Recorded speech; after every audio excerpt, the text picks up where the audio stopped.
started.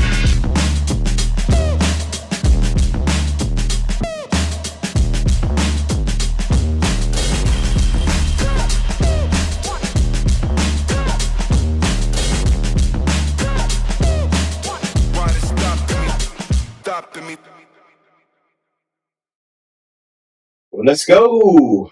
How's everybody doing today? This is we're back here for Faithful Responders. This is Scotty Too Hottie, which I'm not a hottie anymore. I'm pretty ugly. I'll start losing my hair, and now you can see. Yeah. So no, that's why I'm wearing a hat.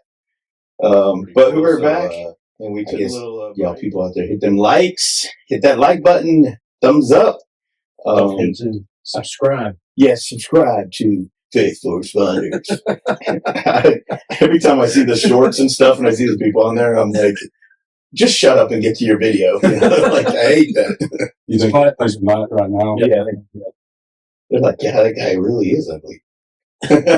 It's Scotty Too not hottie. But so we got some things going on this season. We're going to still have some guests on and that kind of thing, but we're also going to basically try to focus and dive into scripture, which we didn't really do a lot in the first season. We talked about scripture, went over it, but we have chosen to go over chapter by chapter in First Samuel first, and then we'll probably go to Second Samuel. But we just wanted to do more of like a devotional on top of talking to people. So we're trying to maybe have like, if it goes into part ones and part twos, maybe we can do that. Or if like somebody's testimony is really, not, they kind of end it short or something like that, we can do it in one episode. But we're just going to play it in chill mode, get on that train, get in that car and just ride it. And wherever good Lord takes us, that's where we're going to go. So I don't know how I was the sucker who ended up being the first intro on here, since Jacob is the man. But you have to show the video. Oh man, I'll do it. Yeah, shit it. Get the thing going. I think that was exactly his words. I'm going to be the martyr. Oh man, I love Clint. He's so funny. Let me tell you something what Clint did to me during this little break. So a lot of things have been going on, and we got together with Mouton one night, and we were going out and everything, and Clint's enjoying himself. They sold his mom's house, and they go out and they go having a blast, get a good old time downtown Monroe and everything. And I show up and I see a buddy of mine standing outside of what's that Axe place called? Southern Ox. Continue. I got a question for you. Yeah, Southern Ox. Yeah, Southern Ox. So I pull up, and Jacob's outside. He goes, "Man, you'll never guess who's here." I'm like, "No telling." I ran into like three people. So, that's why y'all are here and I'm not. And he goes, "Man, Clint's in here." I was like, "Oh, dude, I cannot wait to see Clint. I love Clint. He's like my best friend, sunshine. I'm the only person that calls him that because I love him so much. Man, we go way back. First bro in the fire service, man. Like Clint, man, he's like my boy. Like best friends, And so I come up, and another buddy of mine, Jeremy, is out there with his family, and I haven't seen him in a couple months. Actually, it's been a while. We used to be in a small group together and everything, and so I was talking to him. He had moved out to Madison, I believe, and we were talking about that. And so I go inside, and I go up to Jacob. I was like, "Hey, where's Clint at?" His whole family's in there. His father-in-law, mother-in-law, cousins, nephews, stepbrothers. Everybody in his family is there. Everybody in his family that you can possibly think of. God brothers. Some dude he met on the train the other day, like going downtown. Like he was there. Everybody's there. And I say, "Where's Clint at?" And Jacob goes, "He literally just walked by you." And I said, "What?" He goes, "Yeah, he literally about 10 seconds ago walked through that door that you just walked in." I was like, "Oh, he did? I just walked in there." He goes, "I promise you walked right through that door." I said, "Oh, So I guess all that buddies and first firefighter buddy, first everything, that's went out the door. He saw me and he goes, you know what? That guy talks too much. I ain't going over there to talk to him. You blame me? We were getting ready to leave, bro. We don't have another 2 hours to spend. You know what? Hey, so I'm serious, man. Never saw you. There's no way. You didn't see me. My back was to the door. I was standing right there at the door. I swear I never saw you. It's okay, man. I only have one heart and you broke it. So I saw Jacob and was like, oh, Scotty's going to give you a hard time. He's here. Never saw you. You think I'm going to walk by and not say anything? You did. There's no saying you think I did. You literally did. You think I would have done it intentionally? Well, your whole family, everybody else said hey to me. They did not. Bet. Not even the guy on the train. Bet. Yeah, he did it. He did it. Wait a minute. Well, he's not me. That's what you're not saying. Was that guy's name Jeremy? Because if it was, he did. Did they really say hey? What? You pulled my leg. Everybody said hey. Your mother-in-law was here, and I said, dang, Clint walked right by me, didn't even say hey. She goes, that joker. I promise. Who are you texting? Kara, to see if she saw you the other night. Ask the other. Well, she gives me grief about that too. That was 3 weeks ago. What do you mean the other night? So everything's on. Well, I feel her pain. The other night, didn't that happen? Straight up happened. The exact way I just said. Yeah. There's actually more people there for him and his family that said hey to me, not just all the people I mentioned. I mean, it was like There was a lot of us there. the whole place was full. Did you know Jeremy Bright? Never heard of that guy. He was right next to y'all. That's why I asked. He was at the table at the very end. Yeah. And I was talking to your mother-in-law. And then when I turned around to go say hey to Jeremy, because I know him too, he was in our small group at Grace. I turned around, he was gone. And I was like, oh, great. Freaking Clint's just screwing my night all up. Can't even say hey to my friends. He didn't say hey to who I thought was a friend. So I really find out man's true colors. So before we start recording, he said he was going to give me grief about something. And I had no idea that you had seen me. Yeah. She said no, bro. I had no idea. Well, she just texted me back and said no. Well, then she's blind just like you are. Tell him that. Hey. I didn't know this was the first time you were talking about this. This is the first time he ever tried to talk. I texted him like 6 times since then. I thought y'all would have talked about this before now. I'm getting the Matumbo finger at me right now. No, not at my house. Boom, roast. I'm not going to take this. Okay? They might be able to see it now, actually. Oh, I forget about that. I'll look at Yeah. You already forgot. You're on camera. Yeah. So, that's old. And Jacob can verify everything I just said is absolutely true. Well, brother, I owe you many apologies, but I'm not going to give them to you. Yeah, but you don't mean it, even if you did. I really do. I already told him earlier before you got here. I felt bad. And I wanted to give him a hug, too. I told Jacob, I was like, oh, I can't wait to give him a hug. Nah.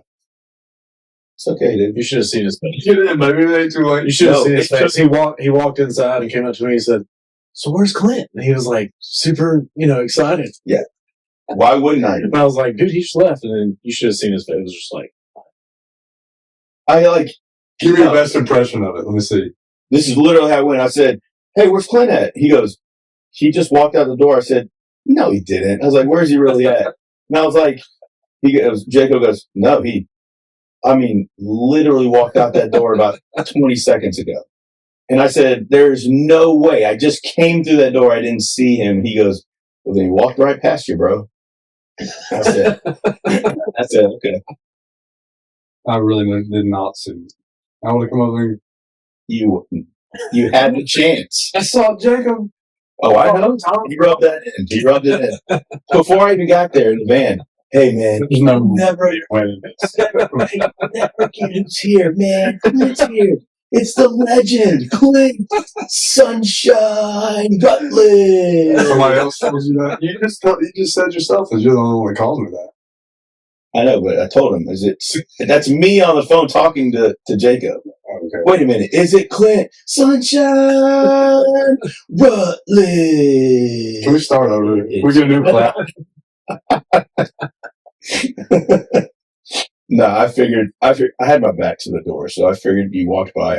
There's a bunch of bald old guys in there. How was I supposed to know it was you? Really? Yeah, It wasn't. I think you had a hat on, probably. I did have a hat on. Yeah. I just told you that I'm really insecure about that, and you freaking just brought it up. Yeah, you're right. Good. But anyway, so we're gonna have some fun this season and try to enjoy it, but also really enjoy the scripture and get into it because I think that we really wanted to do it at the end of the season because we were trying to be more intentional with getting into scripture. And I just think we didn't really get to it. And I think that that's one of our focuses is try to just talk about scripture more. And now I don't want to neglect talking about the things that we did and having people in here, but I think it'd actually be good for the people who come in to go over the scripture as well. Mm-hmm. And one thing I want to try to do is when we get people in here, I want to let them know what chapter we're going over and kind of prep them a little bit so they can read the chapter and whatever, and we can all talk about it together. Dive in a little deeper than we have that. Yeah. I like it. And Respond community, you can let us know your thoughts about all this and ideas in the comments. Oh yeah, because it's easier now. Yeah. Yeah, because because chapters in the Bible, like, so this past Sunday, Russ was talking about Clint wasn't there, so he doesn't know.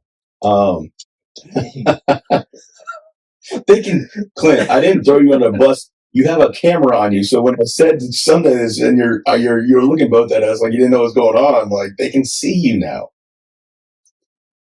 There's no way. I shouldn't have given you so much grief last season. It's going back full force. No, but we're a happy fan. No, but he talked about being a sad family. Oh gosh, he talked about like people who a lot of people have a hard time understanding scripture in the Bible, especially if you're reading a little bit of Old English or King James versions and everything. Which is funny because I read prepping for Samuel 1 and 2 that we're going to try to go over tonight. We're at least going to try to go one. I read it in 3 different translations.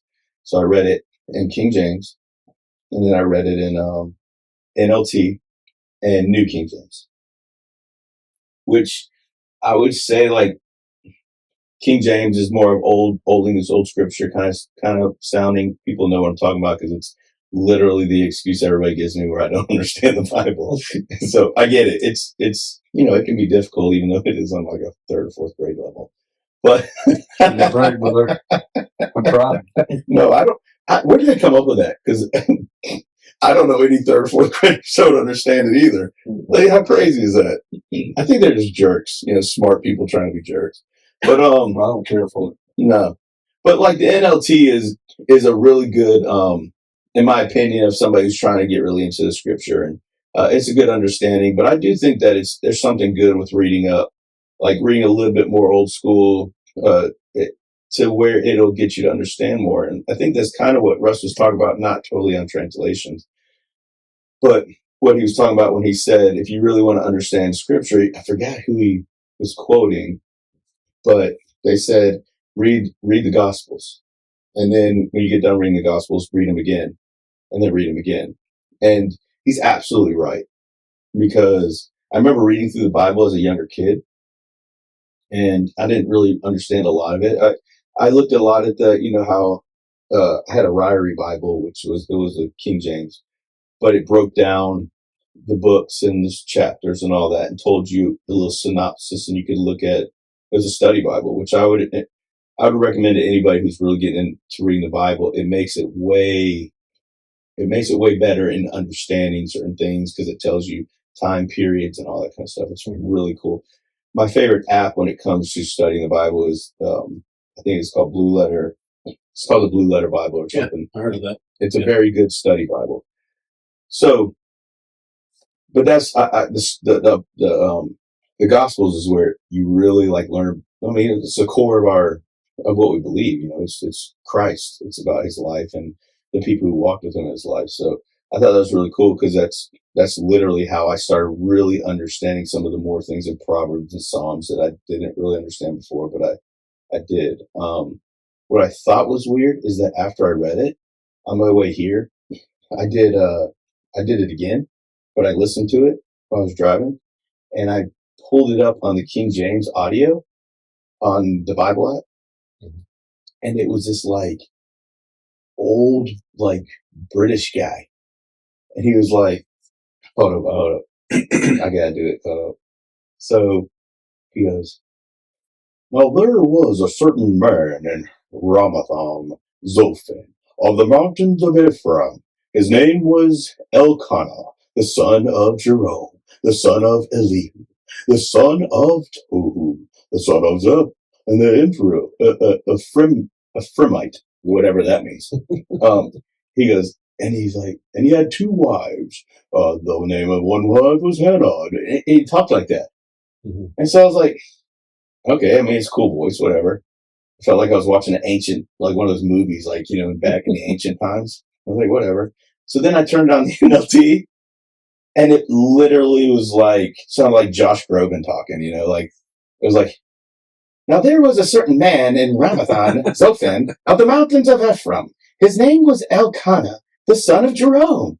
And I was like, did they really like try to make the King James Version sound more difficult? Because that guy did a great job at it. But it was just funny that they literally changed. The people reading it were reading it like they were like in those time periods. Because the NLT is a more newer translation, and it's like some hipster, you know, reading the Bible. And I was just like, that's on purpose. It's got to be. But it was good. It was good. I recommend it. It was funny though. I got a good laugh out of it. Yeah, you're about to play the guy's voice. You want me to? I can. I did too, but It takes too much time. These people are already tired of listening to us for an hour and a half. I'm glad you shared like what you do. I mean, I was actually thinking we could go around and talk about how we study the Bible. Maybe it'll give good pointers or good tips to anybody who's listening or watching. But basically, I kind of do the same thing. Like I'll read through it a couple of times, maybe even look at a different couple of translations. The two sources that I go to are the people at the Bible Project. They do a phenomenal job of breaking down like any and everything. Like, is that an app or something? Like I've never heard. No, they've got everything. I mean, they've got. I think if you just go to BibleProject.com, they've got like classes, trainings, resources, podcasts, like everything. Anywhere you get your podcast, they've got their podcast on that platform. Right now they're going through a series and they're taking the whole year and breaking down the Sermon on the Mount. Dude, it's phenomenal. That is cool. Yeah, so I like to listen to them a lot. And then I really think the coolest thing that their like slogan is that it's the Bible is a unified story that leads to Jesus. That's like how they it's good. How they I don't know what the word I'm looking for is promote it, I guess. Yeah. So I think there's a lot of truth to that as well. And then the second source I go to, I was actually talking to Clint before we recorded this evening, is that it's called the Enduring Word, and it's a commentary by David Guzik, but he also has like a podcast channel. And I was showing Clint that like he actually, I don't know if he has it for every book of the Bible as far as like sermons go, but he's adding stuff, I think, as he goes along. And he'll add like a sermon for each chapter of the book. So, but he does have like a full commentary. So there's an Enduring Word application that you can download on your phone. That's cool. You get a full commentary of the whole Bible right there. Huh. He's got a lot of good stuff on there. That's like good to know. Yeah. And I'm looking at it right now, and they're only like 5, 6, 4 minutes, 5 minutes. I mean, they're short. Yeah. So, I mean, kind of short and sweet. So what I've been doing is just listening to the Bible straight up. Like on my way to work, trying to capitalize some time in the car. And I'm bad about like in the mornings, I'm kind of thinking about something else and trying to stay away. I've been there. Like, what the heck? And so I start backing up and I Yep. realize how much I wasn't actually listening. And so I think what I'm going to start doing is try to listen, and then come and follow it up with this Enduring Word that you're talking about and see how that does. See if I can kind of make myself feel. Yeah, oh yeah, I think so. And I keep telling myself I'm going to sit down and actually read through everything that I've listened to, but to be honest with you, I haven't done it yet. I haven't taken the time. So I do make the time to actually go. I'm a very visual person. Me too. I like hearing it, and that's great, but I like seeing it as well. Yeah, one thing I have to do when I'm listening to it in the car is I have to put my phone in the passenger seat because, like, what it makes me want to do, because it follows it. Mm-hmm. You want to read it. It makes me want to put it on my dash and like see it while they're following. And I'm like, no, put it aside. Yeah. But I'm a visual too. Like, because like I said, when I first started listening to the guy who sounded like he was Old English or whatever they were trying to go for there, I was like, did I read this? Because this doesn't sound anything like what I read. And it was weird because then I like pulled over. I was at a light. Sorry, Jacob, don't arrest me, or give me a ticket. But I was at a light and I looked at it and I was like, no, sure enough, like, it's so weird how like the way he was reading it wasn't the way that I was reading it that sounded to me, which is really weird. Yeah. But I mean, I think every single person that's ever read the Bible has said that. Oh yeah. And I think that's why we all get different things from the reading the Bible. Yeah. So you might get more, even if you listen to and remembered everything that you heard on the way to work.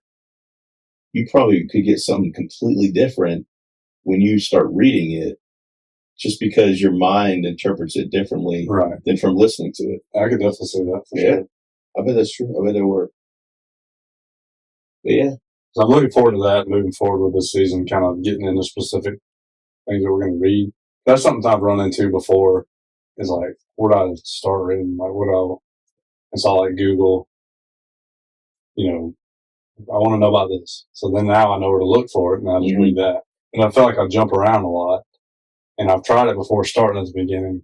And you had told me about something before. It kind of walks you through reading the Bible in a year. Oh yeah, yeah. There's different plans out there. Right. Sure. I know there's different resources. Yeah. I've never done that. I've always just tried to start reading and never make it very far. So my buddy Ollie, who didn't believe in God last year, he's been reading through the Bible this year. And he's on a plan that does it where, I don't know if it's chronologically different or something like that. Anyway, and it's different than straight through from like Genesis to Revelation. And he was like, it's really helping me understand a little bit more, me being brand new anyway and learning. And it's like, that's pretty cool. We need to have him on this season. I really want to talk to him, have him on. He's really funny. He's a great guy. So, and I just, I really haven't, I can't tell you how much I've enjoyed listening to him and seeing God work in his life, and just hearing him talk. He would probably not even realize it or understand this, but to hear him talk and communicate, and his softness now, like his demeanor and everything from when I first met him to right now is just like it's just so different. It's just more like compassionate and then more soothing. Like, it's not as high strung as it used to be. And he's going through a lot more right now than he was back then when I first met him. It's just crazy, because that's one of the things we talk about, is how reading scripture and praying and knowing God and actually believing in God is, it's the most therapeutic thing in my life. and I love to lift weights, but like it's very therapeutic to me.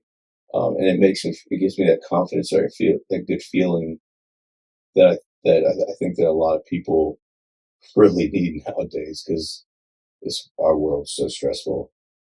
So it's like we're bred to be stressed, which is crazy. Kind of sad too. So That's people super fall, sad. and I'm so guilty of it. I've been blessed with extra side work and stuff, and I let myself get caught up on it.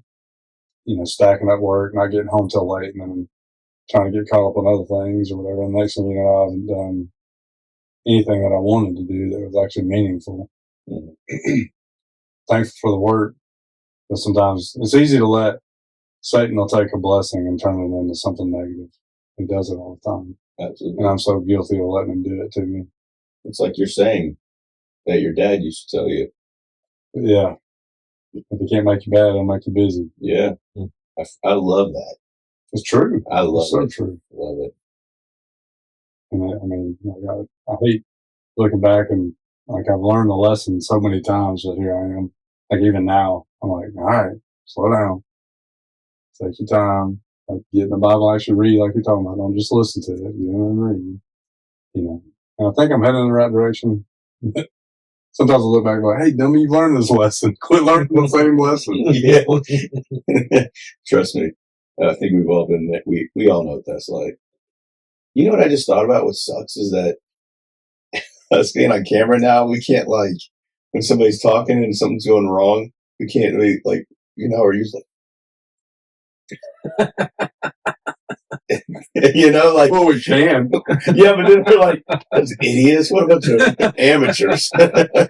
Well, yeah, I guess we are. Here we are. But yeah, so anything else y'all want to do? Maybe dive into. Yeah, let's go ahead and dive in. Yeah, for sure. Yeah, this is another thing that came straight from work, and I was in my Camry, and I logistically put a Bible in every car, so I have one. Nice. There's not one in there. Oh, not so nice. No, then I walked in, and I was telling these guys earlier, I walked in, they got little notepads and Bibles, and I'm sitting here with my phone. I'm like, oh, Brian, I'm that guy. Hey, however you got to do it. Are you laughing at me? Maybe. With you is what I prefer. That's what I just tell myself. That's usually not what is going on. All right. Which one of y'all want to read? I've already done my talking for the 20 minutes. I can give it a shot, I guess. Nice. You're doing a good job pronouncing. You know how I do with names. Good luck with the first two.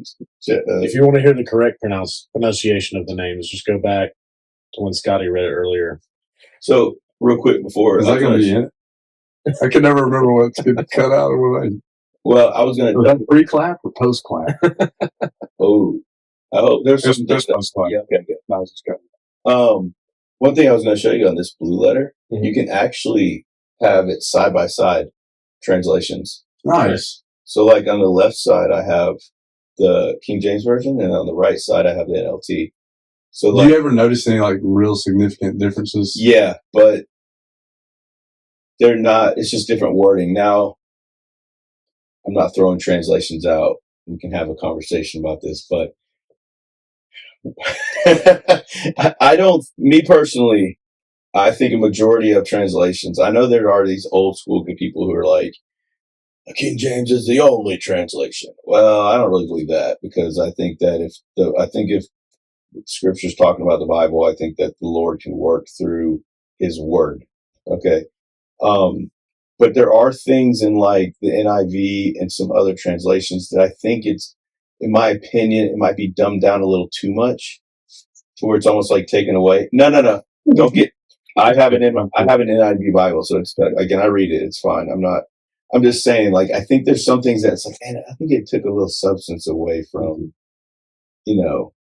I've really gotten into the ESV and the New King James, because I think the New King James keeps a lot of a lot of that old school mentality, but it does make it easier to understand, which is also what the ESV does as well.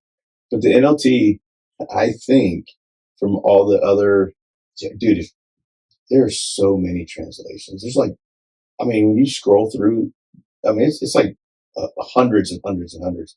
So there's no way I can read all of them. But out of the other ones that aren't like the old school ones, I guess, uh, the NLT I think is a pretty good translation, and it sounds pretty good. But I don't think any of them are wrong. I don't have that philosophy. I choose to. I think I just want to challenge myself more. Mm-hmm. Like somebody who just got into scripture, I wouldn't be opposed to them reading almost any translation just to get them into scripture. I'm a firm believer. I tell my mom and dad all the time, like, I think God can use a scripture if something to get somebody to saved to get them to heaven. Then how am I going to talk down upon that? But for me, I like challenging myself more. So I try to read like a more new age one and then compare it to the original, what people say the original text, is what people believe. So me personally, I like reading both because I want to know, and I kind of like getting the two aspects of it. So I wouldn't say that. I mean, I think they're both pretty good. They all have their place. But like I said, I grew up in the church, so sometimes I want to try to challenge myself to look more into something, which by all means I could be way better because I really struggle sometimes with my devotionals and stuff. So. But anyway, I thought that was pretty cool. That one of the things I really like is like I can have an NLT on one side, and then a King James, like old English, King James kind of ESV on the other side, and kind of compare the two. So it's pretty cool. All right, go Jacob. Jeez, what are you waiting for?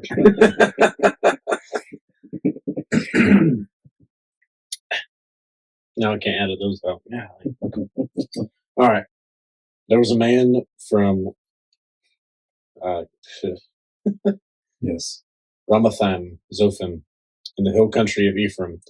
His name was Elkanah, son of Jeroham, son of Elihu, son of Tohu, son of Zuph, an Ephraimite. He had two wives, the first named Hannah and the second Peninnah. Did I say that right? Peninnah? Yeah, it's yeah, or Peninnah? That's close. Peninnah. I'll go with that one. Peninnah had children, but Hannah was childless. This man would go up from his town every year to worship and to sacrifice the Lord of armies at Shiloh, where Eli's two sons, Hophni and Phinehas, were the Lord's priests. Whenever Elkanah offered a sacrifice, he always gave portions to the meat to his wife Peninnah and to each of her sons and daughters, but he gave a double portion to Hannah, for he loved her even though the Lord had kept her from conceiving. Her rival would taunt her severely just to provoke her because the Lord had kept Hannah from conceiving. Year after year, when she went up to the Lord's house, her rival taunted her in this way. Hannah would weep and would not eat. Hannah, why are you crying? Her husband Elkanah would ask. Why won't you eat? Why are you troubled? Am I not better to you than 10 sons? On one occasion, Hannah got up after they ate and drank at Shiloh. The priest Eli was sitting on a chair by the doorpost of the Lord's temple. Deeply hurt, Hannah prayed to the Lord and wept with many tears. Making a vow, she pleaded, Lord of armies, if you will take notice of your servant's affliction, remember and not forget me, and give your servant a son, and I will give him to the Lord all the days of his life, and his hair will never be cut. While she continued to pray in the Lord's presence, Eli watched her mouth. Hannah was praying silently, and though her lips were moving, her voice could not be heard. Eli thought she was drunk and said to her, How long are you going to be drunk? Get rid of your wine. No, my lord, Hannah replied, I am a woman with a broken heart. I haven't had any wine or beer. I've been pouring out my heart before the Lord. Don't think of me as a wicked woman. I've been praying from the depth of my anguish and resentment. Eli responded, Go in peace, and may the God of Israel grant the request you have made of him. May your servant find favor with you, she replied. Then Hannah Went on her way. She ate and no longer looked despondent. Take a break there.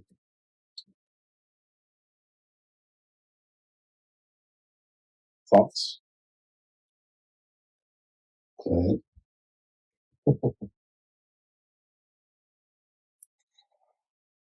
What's with all the names? Throwing me off, getting confused. But so it's kind of weird to me that he's got two wives. Like I just don't know. Polygamy. Right. They were allowed to back Right. in the Old Testament. Which is just so different now. You know what I mean? Like to me, that's the first thing. Guzik actually pointed out in this part that while God allowed this, that was never his intent. And he, from the very beginning, he intended for it to be one man, one woman. Absolutely. And he also pointed out, like, everywhere in Scripture where you see a polygamous household, there's always like chaos and like some kind of turmoil. Some type of conflict. There's never a situation where in a polygamous home in Scripture where there's like happiness. I mean, and polygamy got kind of get thrown out totally when Christ came. So, but yeah, you're right. That's why it's Adam and Eve. Like that's why God gave him the one woman. So I wonder where. What I don't know is that where did polygamy start? Like where did the multiple wives start at becoming a norm? Yeah, Guzik said, like, particular to this situation, I don't know if this is where it started, but like the reason it happened here was because Hannah couldn't bear children. So yeah, maybe that could be a reason, I guess, why it started. Could be. You want to know? You want to go by? Do you want to go through verse by verse, or do you want to just go through things that you pulled from it? Because here's what I want to. You're asking me if I found different things in translation. When you said that, I didn't want to say anything about this until we read it. So, like, do me a favor and read. I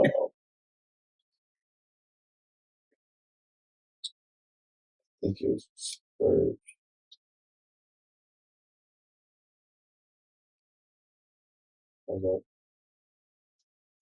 It's the verse where he said he gave Hannah a portion. 5. That was okay. So read verse 5.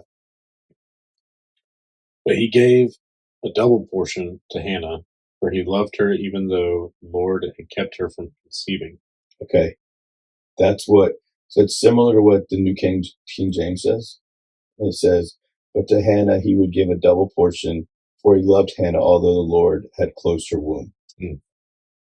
But you know what the NLT says? It says, "And though he loved Hannah, he would give her only one choice portion, because the Lord had given her no children." Doesn't that sound? So this is New International Version. And it says, "But to Hannah he gave a double portion." In here too. So that's why I read these back to back, because it says, "But to Hannah he would give." He goes, "But to Hannah he would give a double portion," which to you and I would think is double portion. Yeah. And it said, "For he loved Hannah, although the Lord had closed her womb," or didn't allow her to conceive. So to me, it said, look, he has, I don't want to say pity, but he has remorse for the fact that he still gives her even more because he has remorse that she cannot have kids. But then when I read the NLT about it, it said, "And though he loved Hannah, even though he loved Hannah, he would give her only one choice portion because the Lord had given her no children." Like, that doesn't sound the same to me. Mm-hmm. You see what I'm saying? Yeah. And almost it sounds like in the NLT that he only gave her one choice because she couldn't have kids. But then in the other one, it sounds like he gives her No. 2 Right. because he felt bad she couldn't have kids. So that's one reason why I do what I do. I like reading different ones and putting them up against each other, because for me, what I normally do here is I would highlight that, and and that's why I love their back to back. I can highlight all that, and I go to a biblical historian that I talk to, preachers and stuff like that, and ask them about that. Mhm. I'm like, what do y'all think about this? Mhm. You know, so Well, a lot of commentaries too will list, or maybe not commentaries, but like word studies or whatever. They'll list, the original like Hebrew or Greek text, and try to you can look back there and try to help represent it that way to see what the original meaning was, or what the meaning is behind those words that they put in there. But I like your idea too. I mean, talking to your pastor for sure. yeah, and I like Getting there because to me, it's not looked at as, people don't like it nowadays because they take it as criticism and people being mean and everything. But I actually like hearing different opinions and understanding people's opinion, even if I don't agree with it, because at least I get an idea of what their thought process is. And people say they're that way nowadays, but they're not. A lot of people, it's like, oh, I'm really interested in hear what you're saying, but then when you say something that they don't like, they're like, nah, I don't think that's right. And see, for me, I don't really get upset about that because I respect the fact that that's what they believe. And if they really have, researched that and that's how they believe, I may disagree with them 120%, but it's not worth arguing about. So I like hearing what my pastors have to say, and different pastors. And I'll tell you what, I'll get a different answer from my biblical historian friend, because he's really old school, but like, this guy knows more than anybody I've ever met when it comes to the Bible, bar none.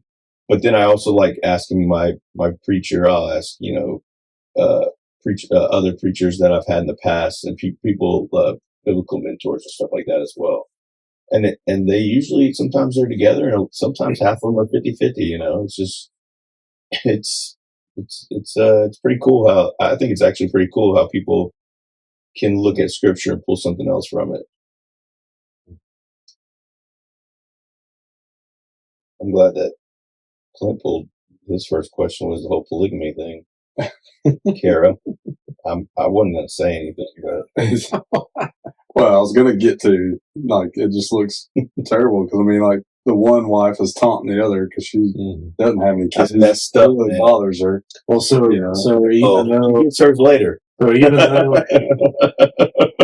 though he was putting that out, that's a good point, because even though he was still, whether it was a one choice portion or whether it was a double portion, she continued to provoke Hannah to the point where she didn't want to eat at all. Mm-hmm. Like, she didn't even care for that. I can hear it described her as her rival. Her rival kept provoking her. Yeah, it's like their rival. But to me, it's just like you said, everything points to turmoil or negativity. I don't see any positive. Yeah, that was something that stuck out to me at the beginning, for sure. Yeah, like in the New King James, it says, and her rival also provoked her severely. And then in the other one, it says, Peninnah would taunt Hannah and make fun of her. So yeah, it says that too. Old Eli comes in. Although, his son's kind of messed up too. so we'll find out later that he didn't really have his house in order either.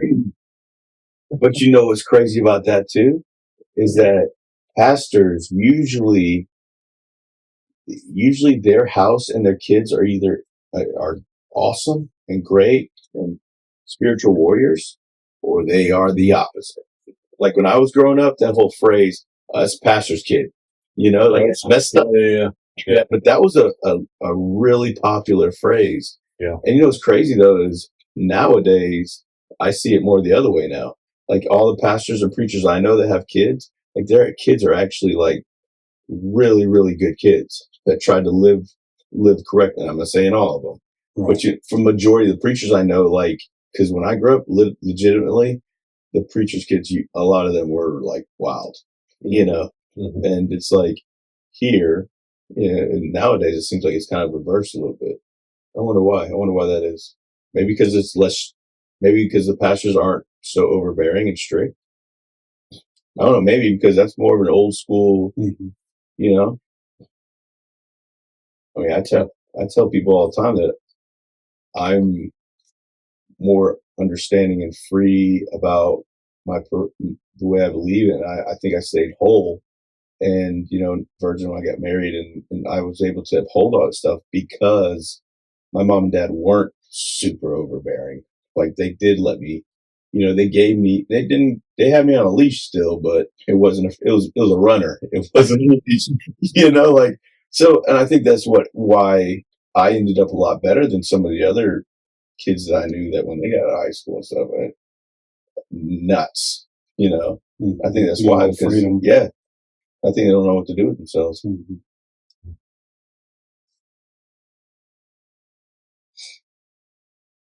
I also think it's funny that Eli thought she was drunk. Yeah. But in the little notes in my Bible, I was talking about apparently it wasn't uncommon for drunk people to kind of stumble in to the sanctuary. So it sounded like it was, it says, further evidence of the religious and moral deterioration of the time is found in those stories.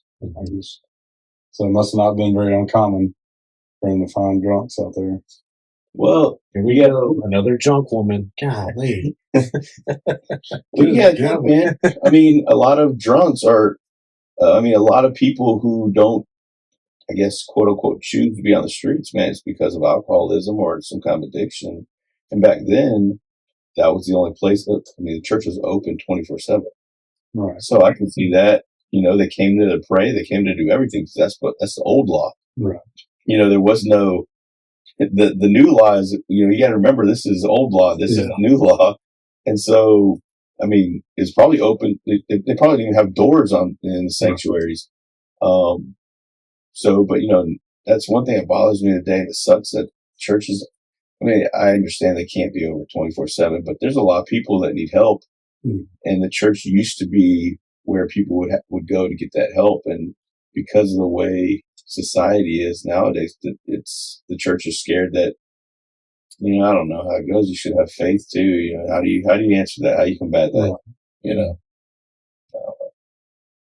So Clint stumbled in tonight. I thought he was drunk.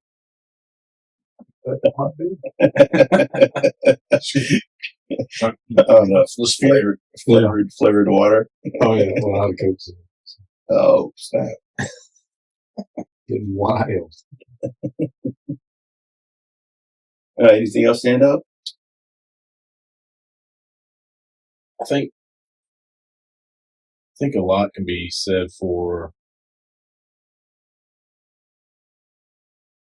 that God probably had a purpose for closing her womb to begin with, and allowing her to go through that pain.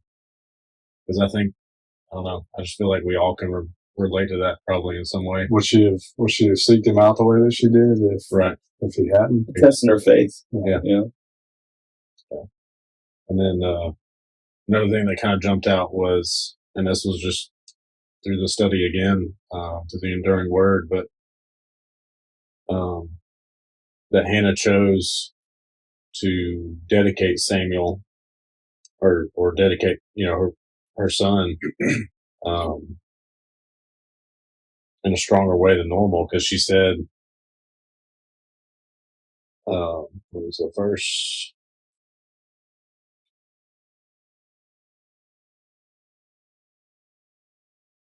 Yeah. So verse, 11,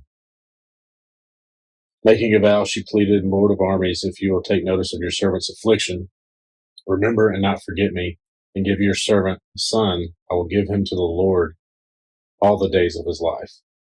So she was willing to go further than because I believe they were Levites, is what this said. So, well, Levites. Guzzi pointed out that a Levite, their typical, like, I guess, years of service or their devotion, like, to serving the Lord was like 30 to 50 years, which is a long time, but like Hannah was willing to say and go deeper than that commitment and say his whole life. So I thought that was pretty interesting.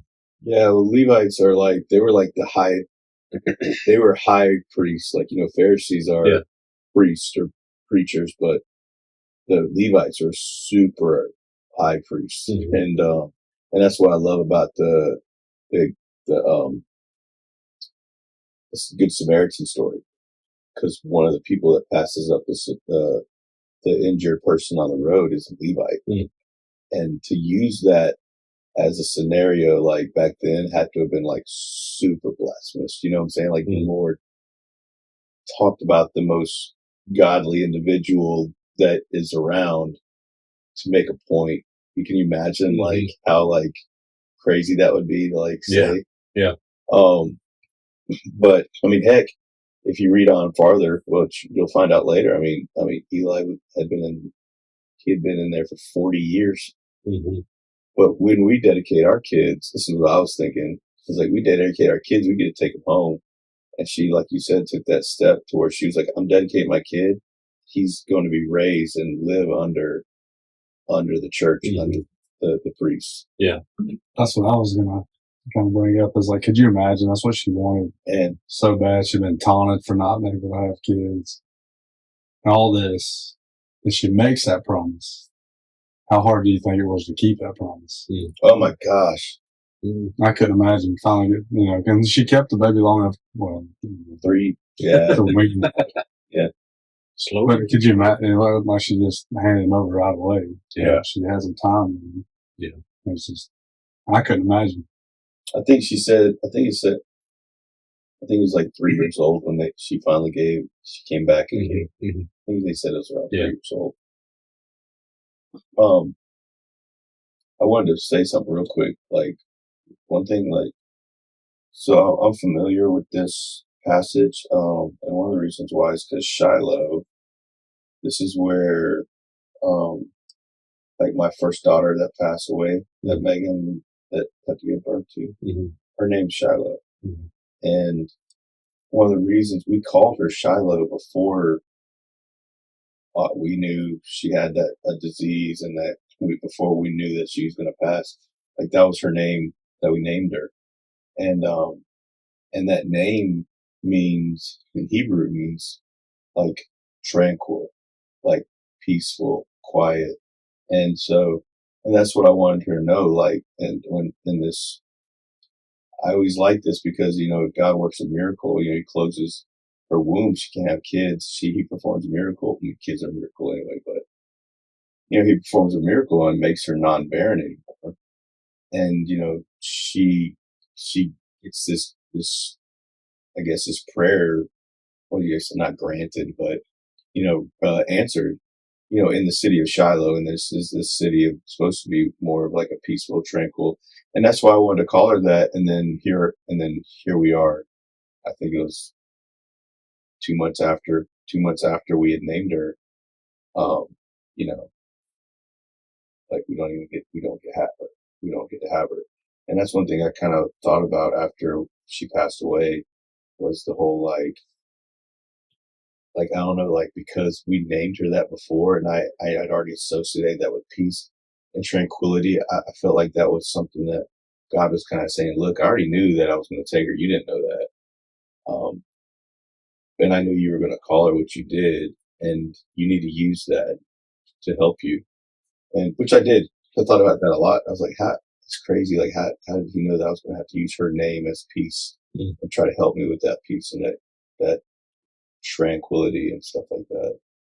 But I don't know, every time I read about, because that's not the only time Shiloh is mentioned in the Bible, but I just remember think about Hannah, who couldn't have kids. She didn't even have the opportunity to try to have a kid at the point, and God blessed her. And he's blessed me with my sweet Dakota, Eliana. And Eliana means a gift from God. So, it's pretty cool to think about all that, how it kind of comes full circle. Mm-hmm. But that's one of the things that I get from it. That's deep, man. Real good stuff right there. Thank you for sharing that. You're Just one last thing, I think, before we move on. I think was also cool to note was that right there at the end of verse 18, it kind of explains that after Eli, blessed her and said that, hey, may God grant your request. I think right then and there she had faith, that like it was going to happen, because it says that, Hannah went on her way. She began to eat again. Yeah. And no longer looked sad or despondent. I like that word. But she was happy and joyful and worshiped God even before she got pregnant. Yeah. And that's why he blessed her. She was faithful. Yeah. It's hard to do. Mm-hmm. Goodness gracious. All right. Clint on. You finish reading it? You want to read it out? Sure. Early the next morning, they arose and worshipped before the Lord, and then went back to their home at Ramah. Elkanah made love to his wife Hannah, and the Lord remembered her. So in the course of time, Hannah became pregnant and gave birth to a son. She named him Samuel, saying, "Because I asked the Lord for him." When her husband Elkanah went up with all his family to offer the annual sacrifice to the Lord and to fulfill his vow, Hannah did not go. She said to her husband, "After the boy is weaned, I will take him and present him before the Lord, and he will live there always." "Do what seems best to you," her husband Elkanah told her. "Stay here until you have weaned him. Only may the Lord make good his word." So the woman stayed at home and nursed her son until she had weaned him. After he was weaned, she took the boy with her, young as he was, along with a 3-year-old bull, an ephah of flour, and a skin of wine, and brought him to the house of the Lord at Shiloh. When the bull had been sacrificed, they brought the boy to Eli, and she said to him, "Pardon me, my lord, as surely as you live, I am the woman who stood here beside you praying to the Lord. I prayed for this child, and the Lord has granted me what I asked of him. So now I give him to the Lord. For his whole life he will be given over to the Lord." And he worshipped the Lord there. Is that as far as you want? Yeah. So, going back to the different translations. I was curious to see. So, and it's, like I said, this isn't, a big deal, but where it said the bull, Mm-hmm. now I'm trying to find it. When it first talked about her getting the flour and the bull, Mm-hmm.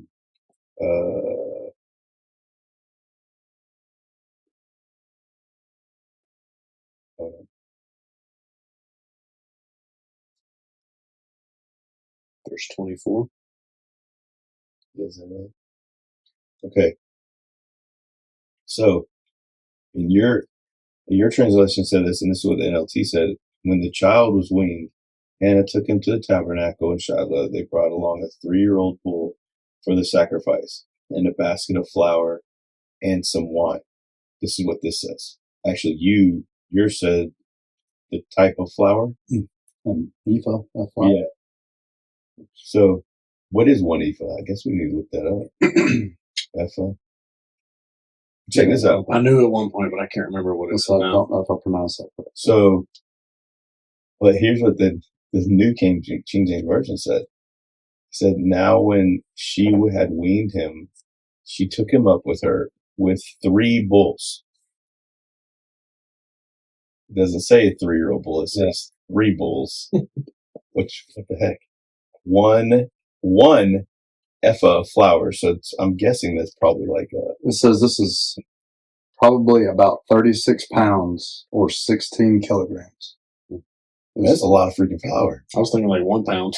36 pounds. That's why they needed 3 bulls.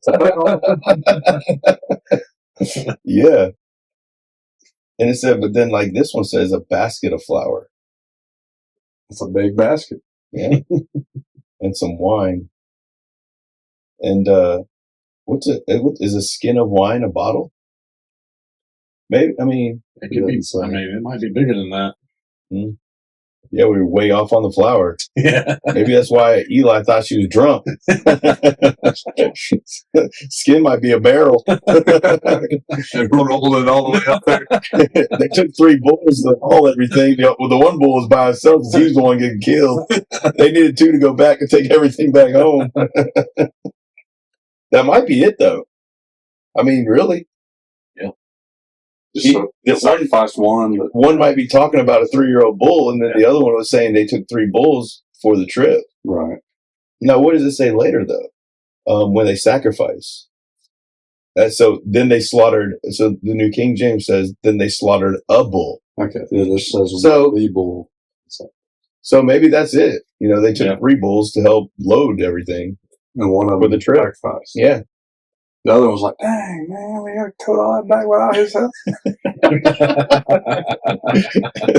Well, I will say this, just knowing, ancient, Old Testament sacrificing, that bull probably didn't carry anything with it because they had to be spotless. Like you couldn't just sacrifice any of your livestock. It had to be the best that you had. Yeah, true. Like a spotless, flawless lamb or a spotless, like bull, or it couldn't be just a regular, old heifer out there. That thing.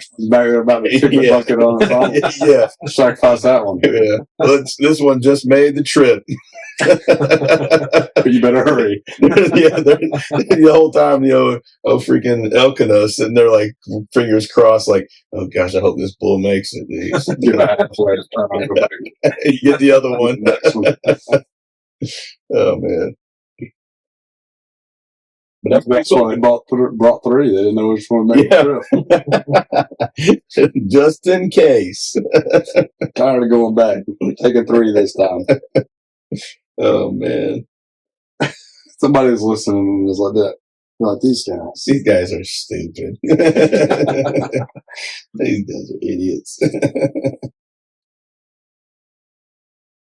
I know we kind of got ahead of ourselves a little bit with some of the conversation, but going back, I just couldn't imagine. I mean, I'm not a mother, but I couldn't imagine her, spending any amount of time with her trying to have, making good that promise. Is pretty significant.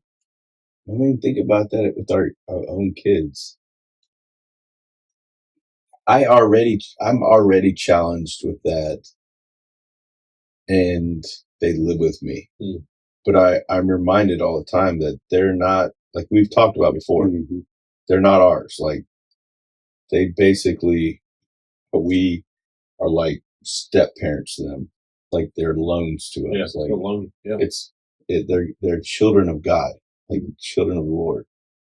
And so, which we were too. Still are. Absolutely. Well, you know what I'm saying. Yeah. I'm talking about that physical shit. Yeah. They're still little devils. Little children of the devil. I'm sorry. Hey, born into sin, my friend. Children of the corn. But no. They're angels, all right. Angel who fell. Yeah, and hit every lib. It really upset us because I'm so ornery. I give my top middle and my bottom middle such a hard time about that, man. My top middle, she's just like a good crazy, but she's like, all over the place. And then my bottom middle she gets so annoying. But then at the end of the night, you're like, gosh, I love them so much. I don't like you, but I love you. It's great when they're sleeping. Oh, yeah. Yeah. Oh, man. What a wonderful relationship. It's like sometimes you're just not sure how you got in the situation you're in. And like you said, you lay them down and they tell you that they love you. and they lay still for the first time for the day. Yeah. That's nice. It's like one of Braylon comes in sometimes. She's like, "Daddy," after she drove me absolutely nuts all day long, and then I'll be like half asleep. She'll, "Daddy," I'm like, "What?" She goes, Can I sleep with you? Can I lay in the bed with you?" And I'm like, "What?" She goes, "I won't stay all night. I'm just gonna lay for a little bit. Can I do that?" And I'm like, "Of course." I said, "Get closer to your mom because you make me sweat." So Karen's like, "No, go to your own bed. Go to your bedroom." That's I'm me. like, baby, come on. That's exactly. Hey, see, that's how. Yeah. Come here, girl. I'll save the spot for you. And that's when No, you go get your brother while you're at it. that's when you got that reel before you got off Facebook about it was like, You sent me a lot of gold. It was You sent me a lot of good stuff. it was like, Yeah. it was like, Talking about the messenger. yeah, it was like, it's like your kids asked to sleep with you or whatever, and you agree to it, and it was like, and then this happens, and it's the girl from Australia breakdancing. Yes. Yes. Yes. That's all right. Yeah. You've seen a lot of really good stuff lately. Yeah. I like it. Maybe I just watched them lately, but Yeah. I'm bad about that. But I don't know. good stuff nonetheless. That's right. Some pretty Yes. funny stuff. I try not to. Anything else? Y'all, We got kinda off hit you? topic. Sorry. Oh man, this is what it's all about, man.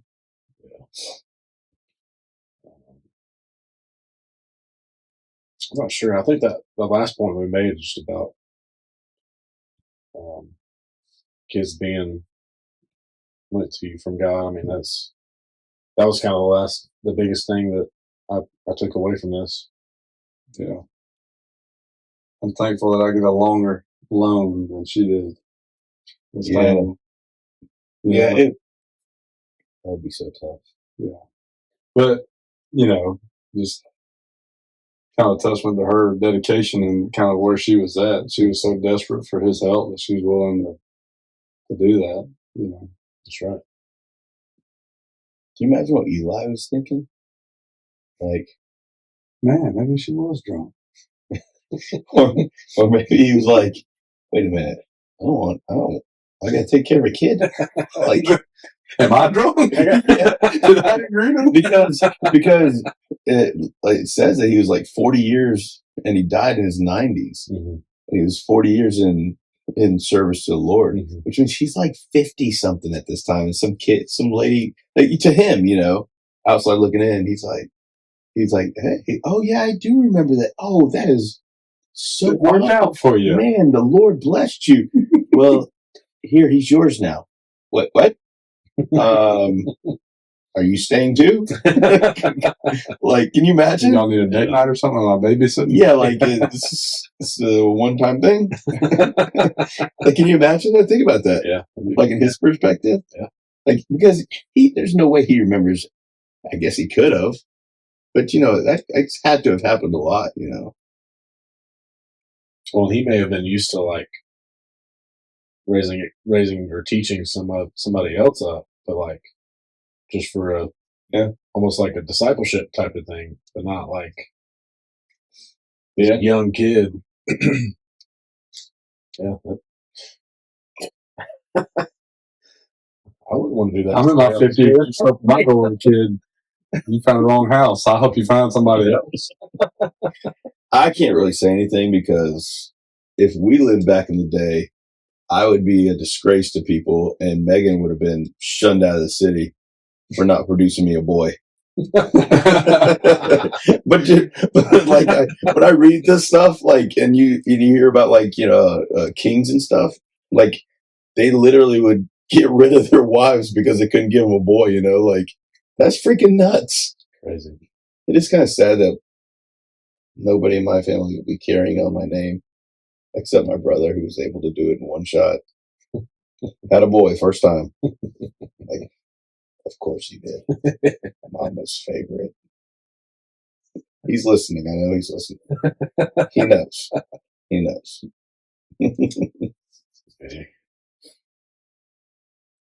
Well, Well, I'm gonna like this part.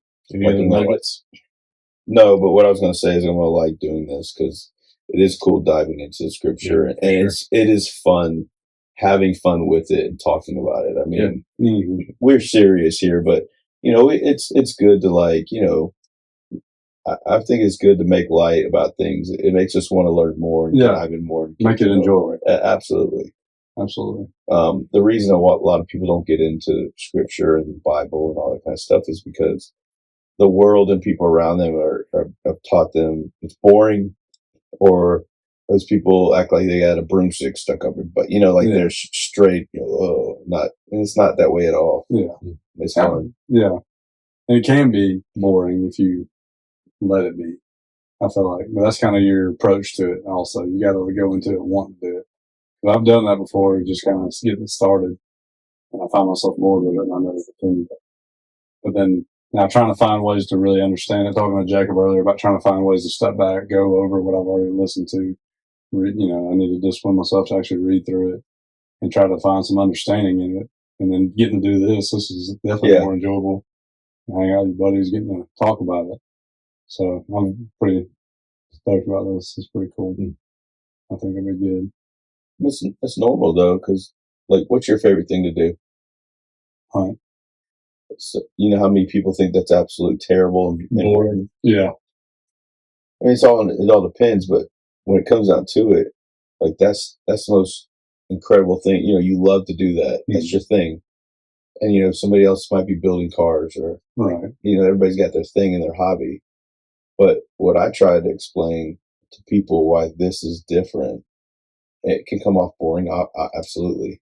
I'm not a reader.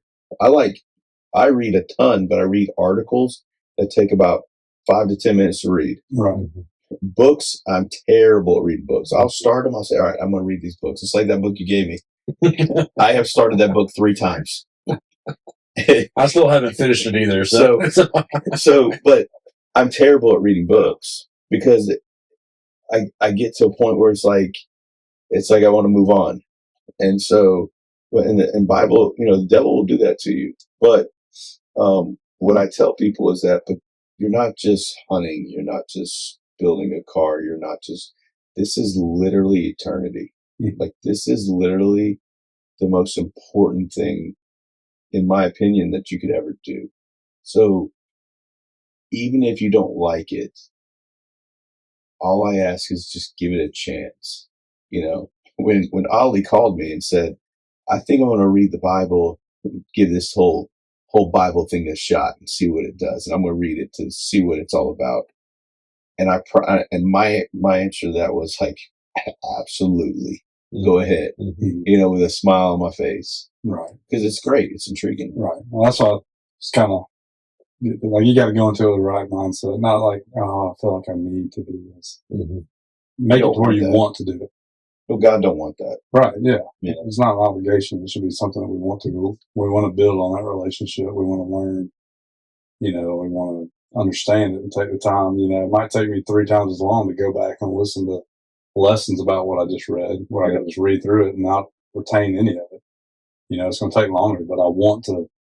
You know what I mean? You just got. I feel like it's all about how you enter into it. Like, same with hunting. Like, if I don't really care about hunting, I'm not going to do well with it. I'm not going to stick with it. And if I'm trying to build a car and I don't really care anything about it, I'm not going to. Absolutely. Yeah. I mean, anything you truly want to be good at is going to require practice, patience, time, studying. I mean, how many, like, all the great football coaches, football players, any sport, like, it doesn't matter what it is. Like, if you want to be good at it, if you truly want to be good at it, you got to put the time and the effort in. Otherwise. But it's just like as a coach, I don't want my kids to just show up and do it. I want them to want to do it. Because if they don't want to do it, they're not going to be good at it. They're just kind of, and I've said this to them, I'm like, if you're just here to be a part of a social club or a gathering or to get out of school early, I said, you're not just wasting your time. You're wasting the players around you's time. You're wasting your parents' time. You're wasting my time. There's a lot of people at stake. And it's just like when Christ, he doesn't want you to do your devotionals because you feel like you have to. Mm-hmm. It's the same thing with like me and my buddy were talking about tithe. And I'm like, if you don't want to tithe and you're just doing it because you're guilt tripped or you feel like that's what you have to do, God don't want your money. It has nothing to do with your money. He wants your heart. He wants your faithfulness. He wants your heart. He wants you to be all in. He wants you to dive in. He doesn't care about your money. Like I get it. The church has to have tithe to make it, but that's not the purpose for tithe. Like tithing was not to like say, oh, pay the church. That's not what it's about. Right. It's about giving yourself. But we're ready to close this thing out. Yeah, I've actually got something. Oh, go ahead. I probably could have plugged it in earlier. I don't want to hear it, brother. Wait, do I need to insert your jingle here? No, it's in the song. I mean, you can insert the jingle. I like the jingles, man. They crack me up. Man, that's the first time in the last episode. Is the first time I ever heard one for me. I guess you just made it up. I don't think I've heard one for me in the other ones. I think I added it in to the last one that you had did. I'm pretty sure. Selene? Yeah. Was it in that one? Yeah, the last one, the one before our last episode. Okay. Where you had a health tip. I think that's when I finally was able to get one for you. Took you long enough. Sorry. Last one, man. That's right. We got two in there though. Dude, Mouton's here 50% of the time, and he got one a month before I did. So go ahead. I'm sorry. I probably could have jumped into this earlier, but I obviously didn't. But anyway, I don't know what the right time for it is. But we're talking about right now. We're talking about insert now. Yes, jingle or no jingle. Here you go. But anyways, we were talking about like when we try to study the Bible, or whatever. I was telling Jacob earlier that there's different shifts at my station that I've worked with, and every Sunday they try to watch their church service together, which I thought was pretty cool. You don't see that a lot, and I've never personally done that at the fire station. I was like, dude, we should be doing this. This is awesome. And it was 9:30 at night before we finally got a chance for everybody to sit down together and watch it. And it's great service. But towards the end of it, he shared a poem that someone else had written. He even said in there that, I'm not a poet, but he wanted to share the words of whoever else. So if whoever wrote this hears this, which I hope they do, that means it's reaching a lot of people. But anyways, if you hear this, I'm sorry. I definitely don't take credit for this, but it just kind of hit me when I was reading it. Because there's several different things in here that I could really relate with. And I thought it was just really cool the way it wraps up. But it's, I'm outraged at the persistence of my own sin and the transgressions I seem to commit again and again. I'm outraged by the log in my own eye and my refusal to pick up my cross and die. I'm outraged at my lack of concern for the poor and the continued pursuit of more. I'm outraged at how little in life I've done for orphans and widows while looking out for number one. I'm outraged at how easily I've failed to love my neighbor and so readily pierced him with my judgmental saber. I'm outraged at how selfish I can be and my propensity to do what's best for me. I'm outraged sometimes when I look in the mirror because the hypocrite staring back couldn't be any clearer. I'm outraged at my failure as a father, husband, and man. Have I actually done the absolute best that I can? I'm outraged at my pitiful and paltry life of prayer, how I've made decisions barely acknowledging God is even there. I'm outraged at the faith I've been so hesitant to share, have the lost around me wondered if I even cared. I'm outraged at my struggle to be sanctified, holy and pure, and the sin sickness in my bones that won't surrender to Christ's cure. I'm outraged that I'm still so broken, though Jesus says I'm whole, that I'm still an infant in faith with a body so old. I'm outraged I'm not as far along as I should, and that for much of my life it hasn't bothered me. I missed a word, so it didn't rhyme. But anyway, I'm outraged that I can't seem to ever get it exactly right, and that sometimes it feels like Satan is winning the sinward fight. I'm so outraged at me, I don't have any outrage left for all that others are telling me I should be. I'm outraged, but thank God he's not. His mercy has outgraced my outrage at my own inability to get it all right. Because of Jesus, I'm loved, I'm forgiven, I'm free. Because of Jesus, I'm welcomed, I'm healed, I'm new. There's really only one word for that kind of love: outrageous. We could spend our lives being outraged by whatever bad news is next in line, or by sharing the outrageous good news that has changed your life and mine. So that was the end of it. But I was like, holy cow, that's Very good. awesome. That's great. Yeah. And there's, it hit me. I was like, dang, dude, this is It's good good stuff. stuff.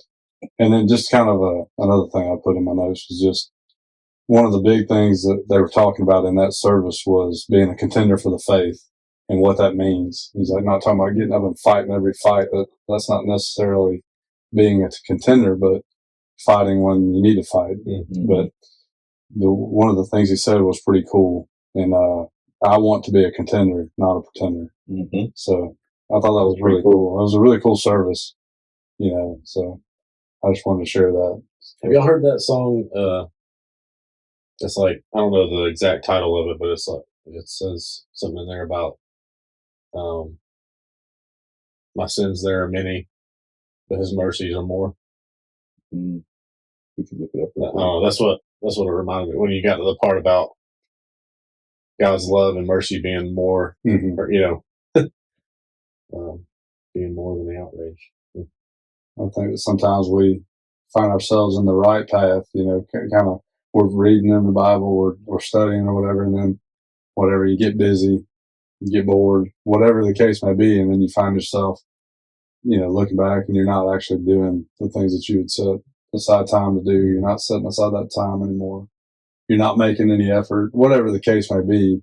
I'm certainly guilty of that. I mentioned that earlier. Absolutely. But I'd be willing to bet most people are in some form or fashion or another. Some more often than others. Unfortunately, me more often than a lot. But, sometimes I find myself looking back and I almost get like upset with myself. But that's kind of a good reminder that outrageous love is more than my failures, my shortcomings. So it's pretty cool. I thought it was pretty cool. Like we said, starting it out, it's like almost negative. It's like, man, outrageous, all this and that and the other. I like the way he wraps it up. Mm-hmm. This is, his love is greater than that. Like there's so much more. We don't need to dwell on the negative things. We don't need to remember the times that we fail. We don't remember, stuff like that, because we're all going to fail. We're all going to fall short. But that's the wonderful thing about the whole story we're trying to share. Because there's something a lot bigger out there. Good news. Absolutely. You're saying your department, your station does that, or they? Well, so it's a shift. Mm-hmm. So the shift following mine, they try to do it every Sunday. You know how that goes. At one point I tried doing it and then I slacked off, but you know what Bones does? So he just started doing this, as far as I know, a couple of months ago, but it's super cool. Every Sunday they work. He has two guys working with him now. Mm-hmm. But he asks them, he has, one female, one guy, and they go to a different church in their first due. That's cool. Every single Sunday, it's a different church. That's really cool. And then he'll ask one of them, like, where do you want to go visit today that we haven't gone yet? Mm-hmm. And they'll pick, and then where do you want to go visit today? And they literally go to the church, in uniform with their radios and everything, and they go to a different church every single Sunday, which I was awesome. Man, I wish I would have thought about that. I'd never even thought about that. Like, that'd be pretty cool. And you get out in the public, you get to hear different preachers, different ideas and meet good people, and people start seeing you more, and they, it's good for every aspect. Yeah. But even just like this that I just shared, that came from a service from a church that I don't go to. Mm-hmm. I'd never listened to any of their services before. And I love our church and I love our pastors. We mostly see Russ at our campus, but Nathan too. He does a great job as well. And so, I love hearing from them. Mm-hmm.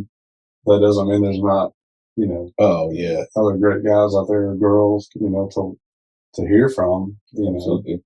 And it may not be the people that we go to and we see all the time, but, they may have a really great message that resonates with somebody. Like the message that I watched was awesome. The whole thing, it just resonated with me. And then the poem at the end was like, wow, I need to write this down. So, but anyway, so I was actually listening. I went back to their service and to play a little bit, pause it, and I'd write down, play and pause. Oh, I was about to say, you probably spend a second writing all that down. And I'm not the fastest writer. And then my kids came in there trying to figure out what I'm doing, and they're reaching over. I hit the phone and press the play on them, and I'm going to back up, trying to figure out where it was. Oh, man. Well, that's good, man. Appreciate you bringing that. That was pretty cool. Yeah, thanks for sharing that. Yeah, definitely. Good stuff. Cool. Good. About ready? Yeah. I'm about ready to go to sleep. Yeah. Scotty, You're ready to go to sleep. I was saying, I you think we'll sleep all night tomorrow? I need to pull my, bro. Get you off on that one again. Dude, that was me knocking on wood because he knows it's good and well. If you mention it, Oh, no. it ain't going to happen. I was thinking about the conversation we had earlier. I was too, but still, like, Anyways. Either way, whatever. Should I didn't sleep the last time. We had that conversation earlier. You be all right. I know. It's not 7 calls like you did. It wasn't just me. Oh, still. And it wasn't yesterday either. Oh. We only got it once. Oh. Not bad at all. Just to let y'all know, as firemen, we do run calls at nighttime. I'm finding out more and more that people do not think, they think that we don't run calls at night. I heard from a county commissioner's talking to his sons. He asked, "You still working with the county?" Yes, sir. And he's like talking about, I can't remember exactly how it got brought up, but I heard from his mouth telling his sons, he's like, "Yeah, we only pay them about half as much as what we pay other folks just because they only work half the shift that they're there," or something along that lines. Or they don't run calls at night, so they just get to sleep at the station. And I'm like, "Are you kidding me?" And I tell people this sometimes, like, I wish I could go back now, like myself now, like transport myself back in time to have that conversation again, because I just kind of brushed it off and didn't say anything. That'd be like somebody saying we don't respond to domestics at nighttime. Oh my gosh. We don't pay about half what everybody else gets paid just because they only work half their shift. Or we don't respond when we get called out to go. The worst for y'all is domestics, but after hours. But dude, like, I feel terrible for the PD whenever like a bad storm comes through, because they're freaking like tracking down all these trees, and they're like, "All right, you need my help because I got another call over here. I gotta go try to do." I mean, dude, when it storms, I guarantee you, no one thinks that y'all do anything during a storm. Mm-hmm. It's like, no, it's just ridiculous. And a buddy of mine, he's retired from Rockdale, and he loves the story. Like, a commissioner came by the station, I was walking through, and asked the crew. They said, "Hey, why do y'all have beds?" Commissioner of the county literally thought they left at 5:00. And what are you doing? There's no need for me. If you're a commissioner and you're listening to this, and you don't know when the fire department is on duty, maybe figure it out. You don't know what kind of calls your police department runs? Figure it out. You should know these things. Yeah, I was like, that is terrible. I hate hearing things like this because it's not uncommon to hear stories like this. And it's like, you're making decisions that these people's lives depend on. Yeah. And not only I'm not even going to keep going. But think about that. That was a guy who, You heard it, boys. Pack it up. We heading to the house. Yeah. All right, 5:30. 5:00. I'm gone. Get off the floor yourself, Granny. I'm going home for dinner. Gosh. It's just, Granny, I'll come get you. That's great. I love helping elderly women up.